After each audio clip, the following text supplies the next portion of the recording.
السلام علیکم ورحمۃ اللہ وبرکاتہ۔ بسم اللہ الرحمن الرحیم۔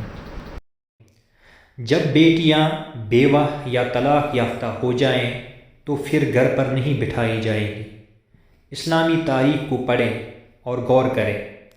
حضرت عمر بن خطاب رضی اللہ تعالیٰ عنہ نے فرمایا کہ جب ان کی بیٹی حفصہ بیوہ ہو گئی اور ان کے خنیس بن حذافہ سہمی جو رسول اللہ صلی اللہ علیہ وسلم کے صحابی اور بدر میں شرکت کرنے والے تھے مدینہ میں انتقال کر گئے، تو میں حضرت عثمان رضی اللہ تعالیٰ عنہ سے ملا اور اپنی بیوہ بیٹی حفصہ کا ذکر کیا اور ان سے کہا کہ اگر تم چاہو تو میں ان کا نکاح تمہارے ساتھ کر دوں۔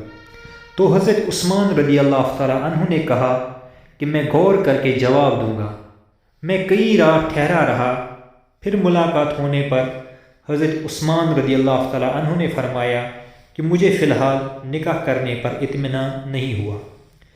پھر حضرت ابو بکر صدیق رضی اللہ تعالیٰ عنہ سے ملا اور ان سے کہا کہ اگر آپ چاہیں تو میں اپنی بیوہ بیٹی حفصہ کا نکاح تمہارے ساتھ کر دوں۔ حضرت ابو بکر صدیق رضی اللہ تعالیٰ عنہ خاموش ہو گئے اور کوئی جواب نہ دیا۔ مجھ کو حضرت ابو بکر صدیق رضی اللہ تعالیٰ عنہ کی اس سرد مہری سے اس سے بھی زیادہ رنج ہوا جتنا حضرت عثمان رضی اللہ تعالیٰ عنہ کے انکار سے ہوا تھا۔ میں کئی رات ٹھہرا رہا کہ اتنے میں رسول اللہ صلی اللہ علیہ وسلم نے اپنے لیے حفصہ کے نکاح کا پیغام بھیجا۔ میں نے فوراً ان کا نکاح رسول اللہ صلی اللہ علیہ وسلم سے کر دیا۔ اس کے بعد حضرت ابو بکر صدیق رضی اللہ تعالیٰ عنہ مجھ سے ملے تو کہنے لگے کہ شاید تم کو میرا جواب نہ دینا ناگوار گزرا ہوگا۔ میں نے کہا ایسا ہی ہے۔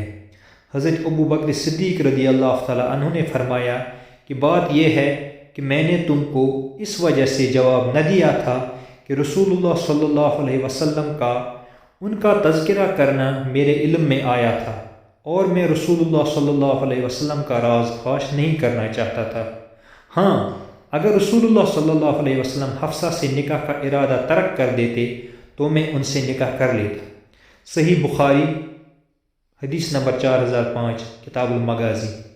ملاحظہ فرمائیے کہ حضرت عمر رضی اللہ تعالیٰ عنہ نے کس طرح خود ہی اپنی بیوہ بیٹی کے نکاح کا پیغام پہلے عثمان رضی اللہ تعالیٰ عنہ کو دیا اور پھر حضرت ابو بکر صدیق رضی اللہ تعالیٰ عنہ کو۔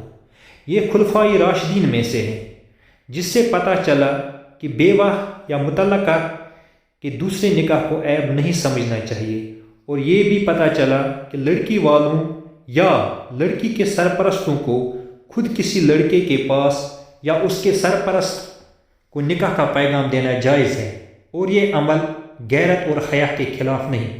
مگر آج کل لڑکی والوں کی طرف سے خود کسی جگہ نکاح کا پیغام دینا عیب سمجھا جاتا ہے، جس کے نتیجے میں لڑکیوں کی عمریں گزر جاتی ہیں اور بوڑھی ہو جاتی ہیں۔ اللہ تعالی ہمیں کامل توفیق دیں کہ ہم اپنے اسلاف کے اقوال پر عمل کریں۔ آمین ثم آمین۔ والسلام علیکم ورحمۃ اللہ وبرکاتہ۔